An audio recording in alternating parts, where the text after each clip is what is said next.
I'll present my screen now.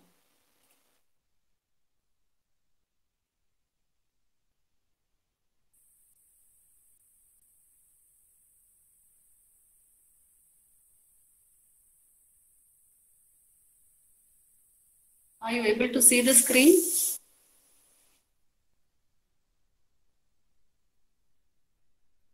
Can you see the screen?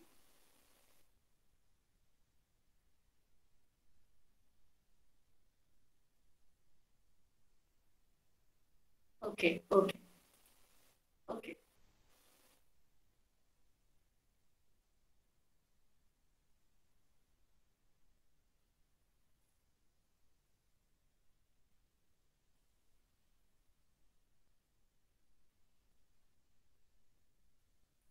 Hope others will join soon.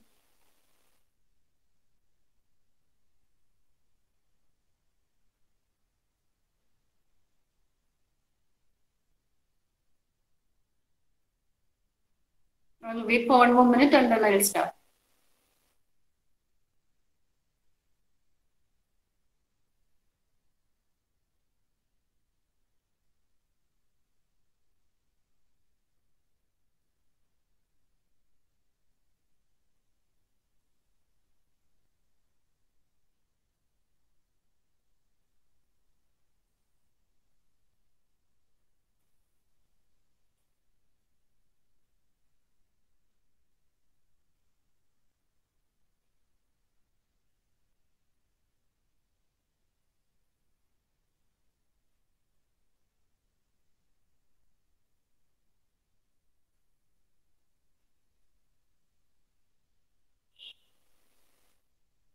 Today I'm starting a new topic, so hope others will join first.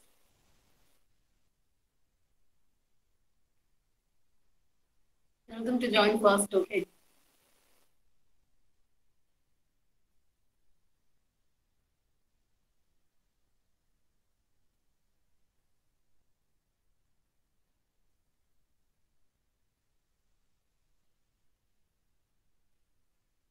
So today I'll be starting with the next module. We will go through the missing topics in first module slowly because I want to demonstrate some of them, some of the more courses and all. So anyway, we will go with, start with next module. And your next module is about reading for comprehension. See, looking at the syllabus, this is your syllabus. You have module 2. In module 2, you have reading comprehension and summarizing, then the reading styles, speed evaluation, critical reading, then reading and comprehending shorter and longer technical articles. You will be given technical articles. You will have to read and write the summary of these technical articles from journals or newspapers. Identify the various transitions in text, and you have to study one method, the SQ3R method. These are certain points to be noted when you read a document. PQRST method and speed reading. These are the some of the sections that we have to cover. Then comprehension, its techniques, understanding the textbook, marking and underlining. When you go through a textbook, you underline the important points. So how do you identify the important points? How will you mark or how will you underline the important points, etc.? And then finally, note taking. Writing down. What is the effective way to write down notes and recognizing non-verbal cues? So these are the interesting sections that we will cover in module 2. So I will begin with the reading for comprehension. What is comprehension and what is its purpose? What its objectives, the importance, etc. So let me begin with comprehension, reading comprehension. So before going on to this comprehension section, let me introduce an important famous saying about reading. That is, reading is to mind what exercise is to body. So you do exercise to keep your body healthy, isn't it? Isn't it? We do exercise to keep our body healthy, and likewise, reading is done to keep your mind healthy. Okay. Is it clear? Is it clear to you? Is that saying clear to you?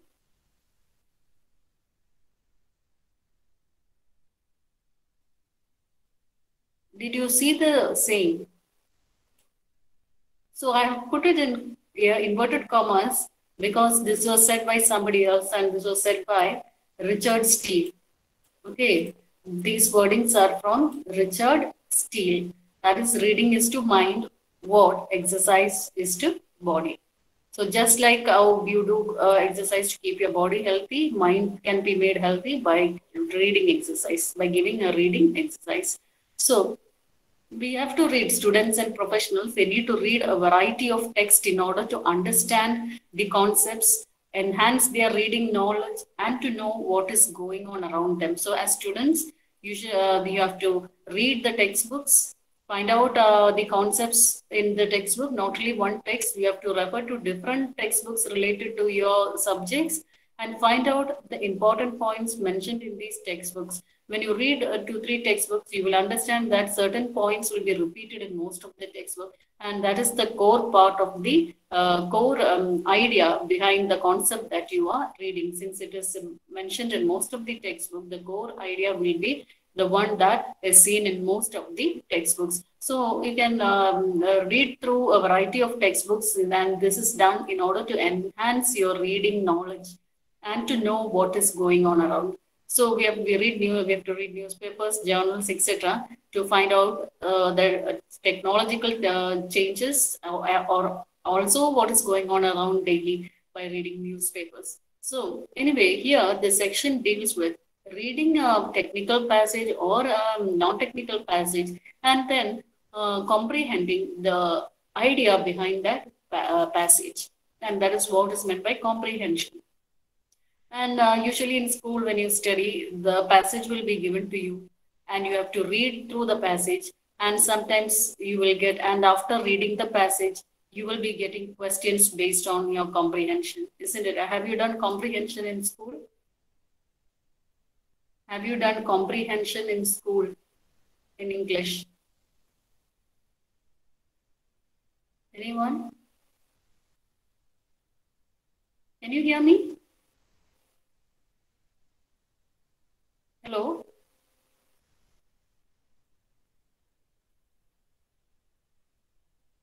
Okay. So you'll be, how did you do it? How will the question look like? You'll be given a big paragraph, isn't it? Is that the way you had done comprehension? You'll be given a big paragraph about some matter. You have to read that paragraph, identify the essence of that paragraph, identify the important points mentioned in the paragraph, and finally, you will be given a few questions, isn't it? You have to find out the answers from the passage that is given. Also, certain words will be underlined, and you will be asked to write the meaning of those words, isn't it? So a person with a good vocabulary, if he is familiar with reading, he will be able to easily identify the words. But and also, if even with a good vocabulary, people may not understand certain words, but he can infer the meaning by looking at the context of that sentence. So likewise, it helps us to study new words. Okay. Is it clear? Is it clear to you? Okay. So now let us look at how you can improve your comprehension skills. That is, once you are given a technical paragraph, how can we read through the paragraph and how can we answer questions effectively? How can we write a summary of the paragraph effectively? And those are the skills that are required while we are doing a comprehension. So what are the points that should be considered when we do comprehension exercise? That is, the following are some of the ways in which comprehension skills can be improved. How can we improve our comprehension skills? So keep these points in mind when you are given a passage, so that it will improve the way you comprehend something, the way you can create a summary of a paragraph. Like, first point says that read a variety of materials apart from the textbook. So if you want to improve your comprehension skill, you have to read a lot of materials. Apart from your textbook, you have to read other tech materials also, so that this will increase your reading speed, this will improve your reading habit, this will introduce new words to you, and you can understand, you can study new words, so that whenever you are given an article to read, it will be easier for you to understand and understand the concept behind that para. So you have to read a lot of materials, first of all. Then read a long portion of the material, like an entire section or a chapter. Don't just read one or two sentences and stop reading the article, as most of the people do. That is, whenever they see a big paragraph or a big chapter or a big book, they just stop reading it after a few chapters, or after, if it is a big paragraph, they just read one or two sentences and stop. Always we have to, once we are given some paragraph or a passage or a technical document to read a long portion of the material before you stop, or before winding it up. Read a long portion of the material, like an entire section or a chapter. Then the third point says that circle unknown or familiar words as you read. When you read through each document, you can come across unfamiliar words. All of us are not familiar with all words in the dictionary. So we have to find out what are the unfamiliar words or unknown words that we come across, and try to find out its meaning from the dictionary, and study the meaning, so that next time when you encounter the same word, you will be able to easily read through and understand the meaning. Okay, so the next point says that after reading, recall as much as information as possible. So once you have you have read an article, you have completely read an article, just recall what information is said in that article in your mind. Just try to analyze whether you had understood all the essence of that article. So after reading, recall as much information as possible. Then next is consider how interesting the subject is and how much you know about the subject. Certain subjects you may not be interested in reading, but if you are interested in reading, you have to and if it is about something new which you don't know, then it will help you to improve your knowledge. So analyze how much you learned more from the paragraph that you had been given or you had read. So next is answer questions about the materials after reading it. Try to answer questions, so that answering questions help us to analyze what is written in the paragraph. So always try to answer questions, so that we will think deeply into that, or read deeply into the paragraph and try to find out the answers. So once you, when you read through a paragraph several times, you will be able to understand the meaning to a greater extent. So these are the ways that you can improve your comprehension skills. Okay, some of the tips for improving your comprehension skills. Is it clear to you? Is it clear to you? Hello? Are you able to hear me?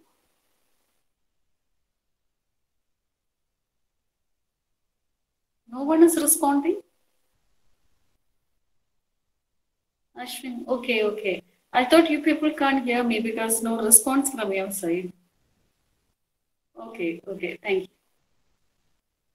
So anyway, we are just going through some of the topics, some of the points that should be kept in mind when you are doing comprehension. That is, given a paragraph, what are the things that we should do in order to improve our reading skills? Okay. So initially I told about one quote, isn't it? About reading. Can anyone repeat? Can you type it in your chat box? What quotes did I say about reading? I had said a quote about reading, isn't it? What was that quote?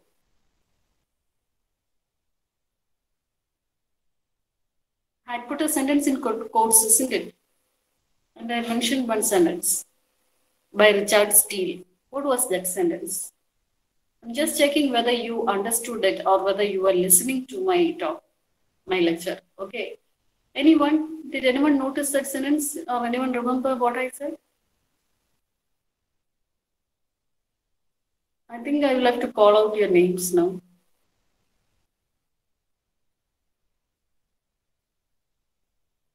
Hello. Only 50 people are here now. Okay, reading is for mind, what exercise is to body. Yes, reading is for mind, what exercise is to body. Very good.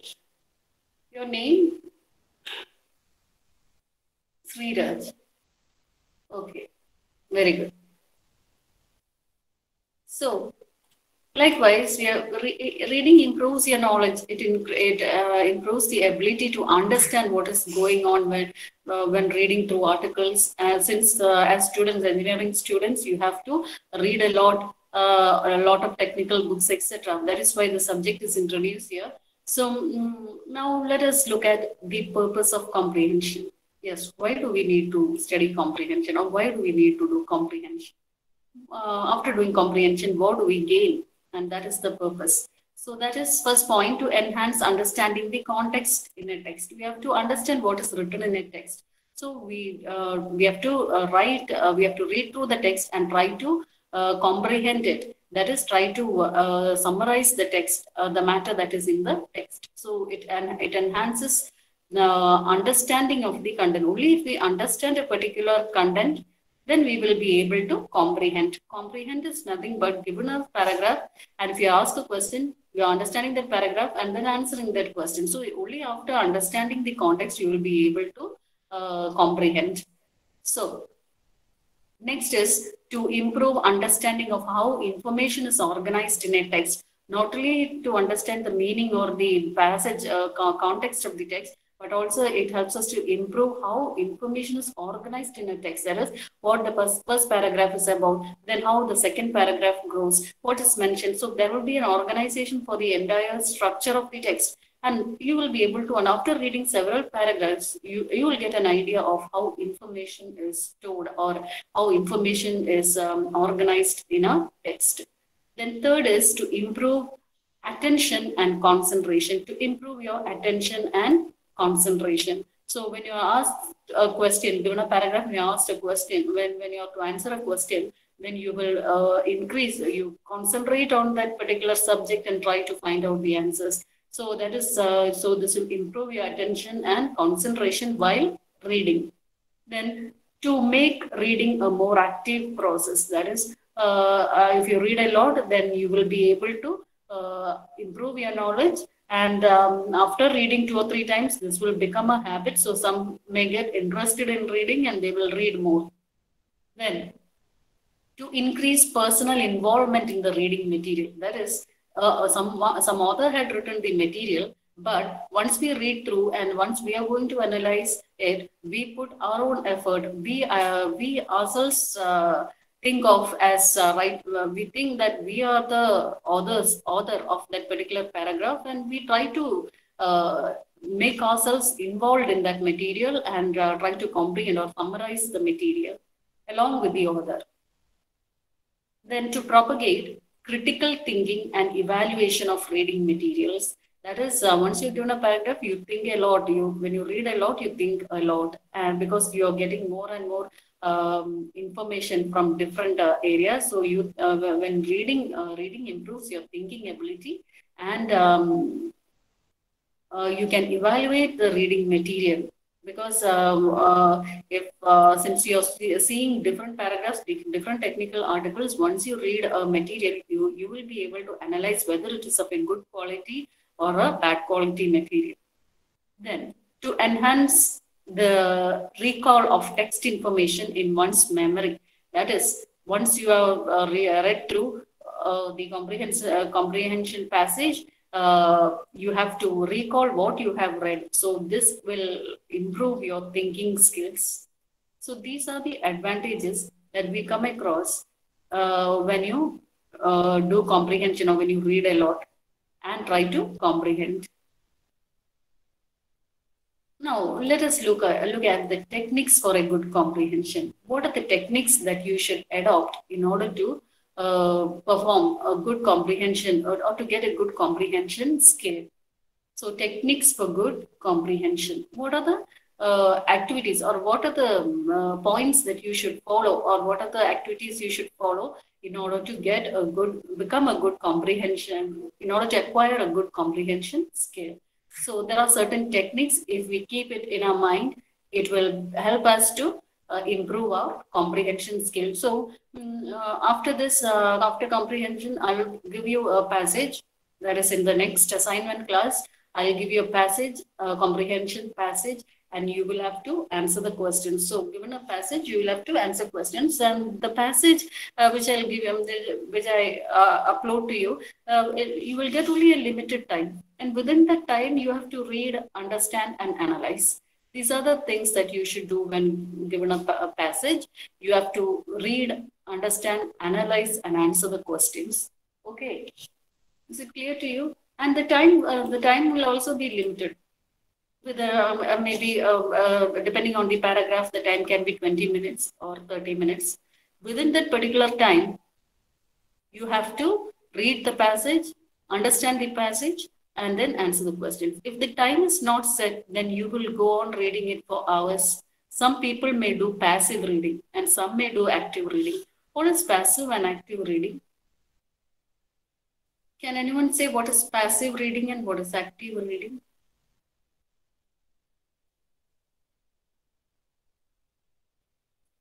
You can just guess and say what is passive reading and what is active reading. Anyone? You can type in the chat box. What is passive reading and what is active reading?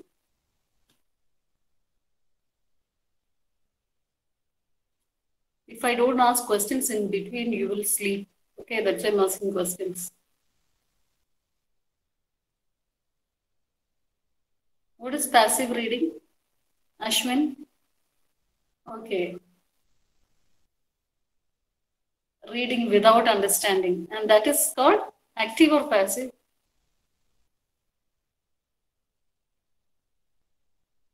Passive reading. Very good. They go on reading, but without understanding what he is reading. Okay, what they are reading. So that is passive reading. What is active reading? Reading with understanding. Okay, they are trying to understand what is in the passage, trying to analyze each word, trying to understand the meaning of each word, and then finding out the entire meaning of the passage. So that is known as active reading. So there can be active and passive reading. If I don't set the time for you to complete the comprehension, most of you will do passive reading. So if time is set, that is like you might have seen in objective type questions and all, time will be set, and within that time you have to think and answer. Likewise for comprehension also, the time will be set. Within that time you have to read, you have to understand, and finally you have to answer the question. Is it clear? Is it clear?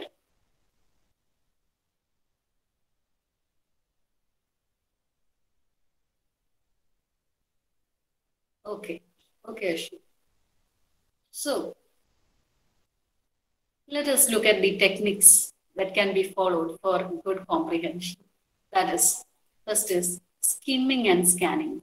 Both these two terms are new to you. Have you heard of this term before? Skimming and scanning. Skimming and scanning. Okay, so I'll say the skimming, reading quickly without pausing to study the details, is called skim reading or skimming. That is, we just go through the details once. We are not going to analyze in detail what is about, or even if we don't know certain words, we leave it and we then continue reading just to find out what the overall context is about. And that is known as skimming. That is, reading through quickly is known as skimming or skim reading. Reading quickly without pausing.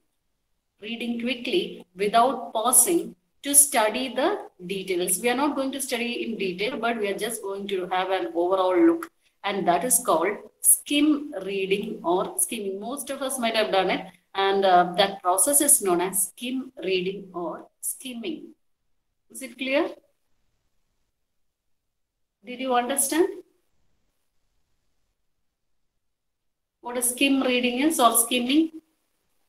In reading context, word might have different meaning, but in reading context, Skimming or skim reading means you are reading quickly without pausing to study the details. You're not pausing or you're not stopping to find out what the meaning is. You're just reading it without pausing to study the detail, without pausing to study the details, and that is called skim reading or skimming. Then next, what is scanning? Skimming and scanning. Reading more slowly and carefully, just the opposite of skimming. Reading more slowly and carefully and studying the text in more detail, looking for specific information which you are interested in is called scanning. Okay, skimming is just going through quickly, but scanning is reading more slowly and carefully and studying the text in more detail. And when you're studying the text in more detail in order to look for specific information which you are interested in, and that is called scanning. You're scanning the document to find out whether there is any matter which you are interested in is specified in that context, in that passage. So that is called scanning. Is it clear? Is it clear to you? Did you understand the difference between skimming and scanning? Hello? Did you understand the difference? Okay, Agarsh. Skimming is reading quickly without pausing, and scanning is reading slowly to find out the details which you are interested in. Okay. So these are some of the techniques that we do in comprehension. We first read the passage quickly once, then we go on scanning each sentence. That can be done, and this will improve our comprehension skill. Then, second is non-verbal signs. Non-verbal. Verbal means using words for communication. As I said earlier, verbal communication is using words for communication is verbal communication. It can be written communication. Words can be used for writing or speaking. So it can be verbal, the written or oral communication. And another form of communication is using non-verbal cues. And here, in paragraph writing or in sentences also, we get certain non-verbal cues. That is, signals other than words. We will be able to identify certain signals other than words. Like non-verbal signs, it includes features like the font. Suppose something is written big in the text, then we understand that it is something important, or something in quotation marks, or something in bold print, or something in italics, etc. If certain words are given in italics or certain words are given in bold, we understand that these words have something important.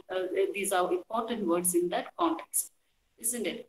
So earlier I wrote this sentence and I had given inverted commas. So which means it is something special. This sentence is something special. It is not by everyone, not written by everyone. It is somebody's special words. So we use these quotes are non-verbal signals. It signals us that this is something special. Is it clear? Is it clear?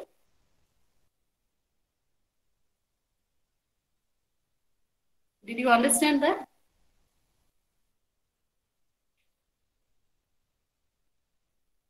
Hello?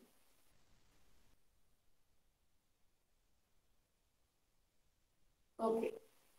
So non-verbal signs, it include features like the font, the bold text, bold print, underlining or italics. And also we can understand something from the layout also. Layout means the heading of the passage gives us something important. Some important word will be acting as the heading. That is the title given at the top is the heading. And this heading will contain most of the information that is given in the paragraph. It will be summarized in a single sentence or a few words. And so this heading gives us an information about what the paragraph is about. So if you are going to write a composition or a composition, then you will be given a heading. And this heading, you have to write a heading for it. And this heading should suit the paragraph that you are writing. Okay. Then there is the title, and title is says what the text is about. And you have subheadings, a brief summary of each explanation will be given as the subheadings. Then you will have photographs. Photographs, they are pictures related to text. So again, they are not they are not words. So these are all verbal. These are all non-verbal signals. Photographs. Then captions. Captions are those which gives comments on pictures. Then paragraphs. It is a unit with a particular idea. So we are not bothered, we are not considering the words in the paragraph, but we are looking at the organization of the text. So that if the text is organized into paragraphs, then we can, it gives an information that each paragraph has something special to say. Okay, each paragraph has, if there are 3 paragraphs, then we can conclude from looking at the number of paragraphs, we can conclude that there are 3 important ideas communicated through this paragraph. So each paragraph has something new to say. Then there will be figures, graphs, charts, etc. And these are all symbols that helps us to analyze or visualize the facts and figures. So these are non-verbal signals, and these all signals give us some information regarding the paragraph. Then look, the third one is structure of the text. As I said earlier, it includes the entire text. It will include introduction and a body. And this body of introduction is the first paragraph which we write to introduce the context. And body consists of paragraphs which deals with one or more aspects of the subject. It can, as I said earlier, each paragraph will introduce a new concept about the subject. And as the number of paragraphs increases, more information is conveyed through that article or that document. So, and each paragraph, when you're writing paragraph, these paragraphs, they should be linked in a logical way. That is, the first paragraph, after the first paragraph, the second paragraph should have something in relation to the first paragraph, but introducing new concepts. So there will be logical linking between the paragraphs, and each paragraph will have its own importance. Then 4 is structure of the paragraph. Yeah, here we go on to into the details of how a paragraph will look like. That is, a typical paragraph consists of 3 parts.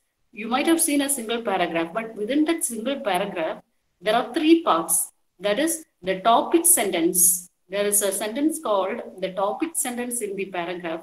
So, you know, a paragraph is a collection of sentences, isn't it? A paragraph is a collection of sentences. And within this collection of sentences, this paragraph can be divided into 3 parts. The first is the topic sentence. Topic sentence is the heart of the paragraph, the sentence which forms the heart of the paragraph. And this sentence can appear either at the beginning or at the end. And so this sentence is also known as thesis sentence or a key sentence. So any paragraph, it will have a thesis sentence or a key sentence. It is the heart of that paragraph. The sentence is the heart of the paragraph, and it appears either at the beginning or at the end. And so this sentence should include what information is stored in the paragraph, should convey the information stored in the paragraph.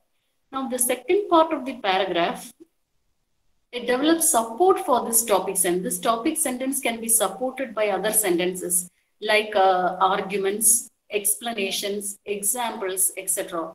And to support these topic sentences, there will be other sentences. And those sentences are from the second part of the paragraph. And the supporting sentences, you can put arguments, you can put explanations for the topic sentence, more explanation for the topic sentence, and examples related to the topic sentence.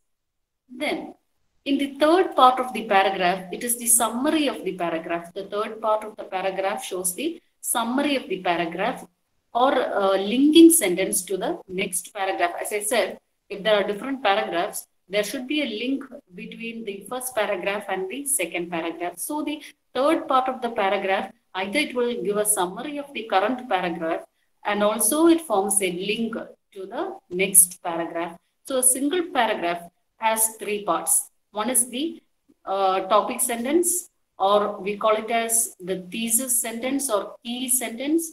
Second is the supporting part, that is the topic sentence should be supported by other sentences by using arguments or explanations or examples. And the third part is the summary of the paragraph, or it can be a linking sentence to the next paragraph. So these are the three types of sentences that can be included in a paragraph, or we call it as the structure of the paragraph. Okay, so these things we should understand while we are reading through. The next is punctuations. Punctuation marks indicate how the author wants to interpret a piece of sentence. That is, we use commas. We write a sentence, we put a comma, and then we pause for comma means we are pausing there and continuing the sentence. So changing the position of commas usually change even the meaning of the sentence. So comma is very important. Then brackets can be used to show special symbols, like if you are writing an abbreviation, you can show the expansion using within the brackets, etc. So next is the author's viewpoint. Author's viewpoint are the inferences or assumptions about, when we are reading through a paragraph, we infer something about the author, that the author is meaning something in this paragraph, and we give an information or we give an idea about the author, whether the author is trying to convey some information in the right way or in the wrong way, or what the author, the character of the author itself may be revealed while reading the paragraph. Then the reader's anticipation, that is determining the meaning of words which are not familiar, and that is called reader's anticipation. We are finding out words that are not familiar to us from known words. That is, if there are certain words which are unknown to us, we are reading a sentence and identifying, without looking at the dictionary, we are guessing the meaning from the entire sentence, from the meaning of the entire sentence. And finally, summarizing. After reading a comprehension passage, you have to make note of the essential information in the text. And usually when we write a summary for a paragraph, the average length of a summary is usually 1/3 of the original text. So when we are writing a paragraph, when we are asked to write the summary of a paragraph, you're given a comprehension passage, and if you are asked to write the summary, you have to convert that paragraph into 1/3 of the original text. And to convert it to 1/3 of the original text, you should identify the essential meaning, the essential sentences to be included in your summary. You can identify the important sentences only if you understand the context. So these are the things that we should keep in our mind when we are doing comprehension. Okay. So I'll upload this in Linways. Are you going through the course materials uploaded in Linways?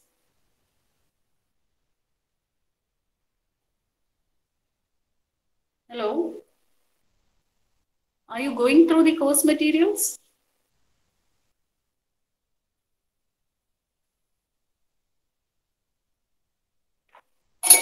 Okay, okay.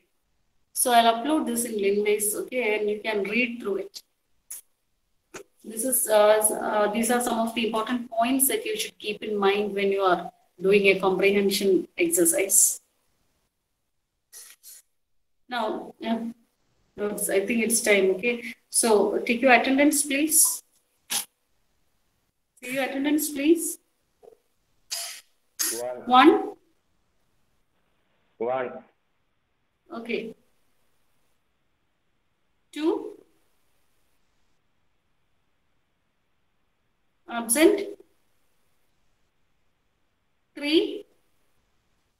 2. 2 present. Okay, 3 present. 4. Number 4.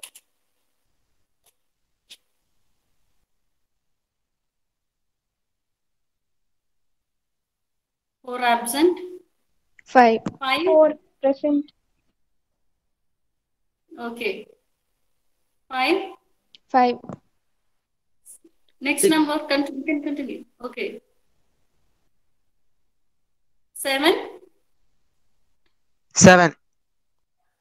8. 9.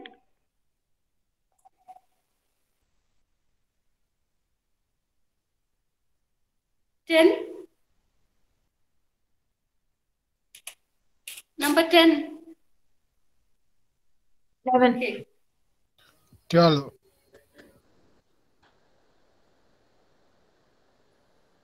13. 30. 14. Okay. 13. 14. 14. 15. 16.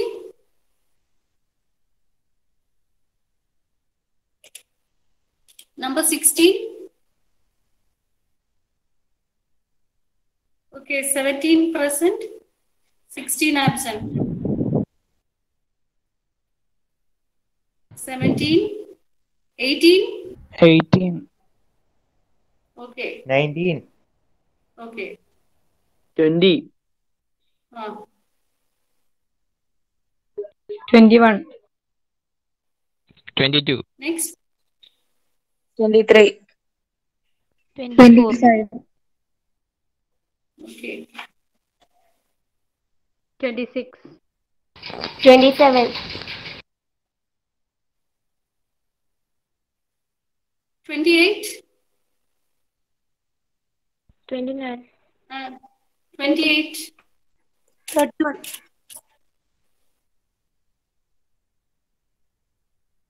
okay, 32, 32. 33, 33 present. okay, 34. 34, 35. 36, 36. 37. 37. Next 38. number പറഞ്ഞു. 38. Okay, 38, 39, 39. okay, 41. 42. 43. Number 43.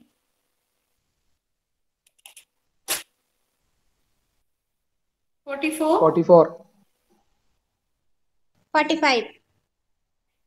46. 47. 48. 49. 50. 51.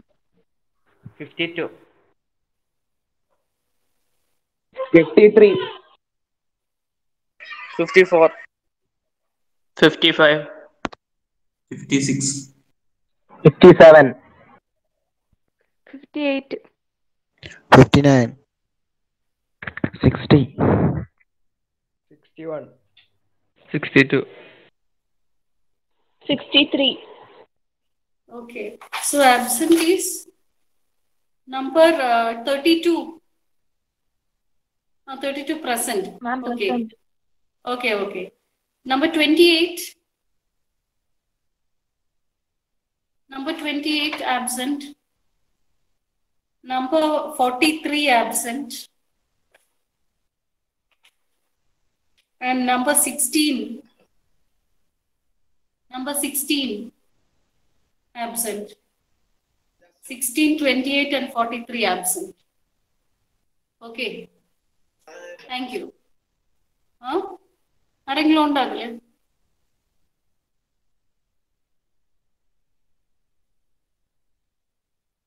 Okay, thank you.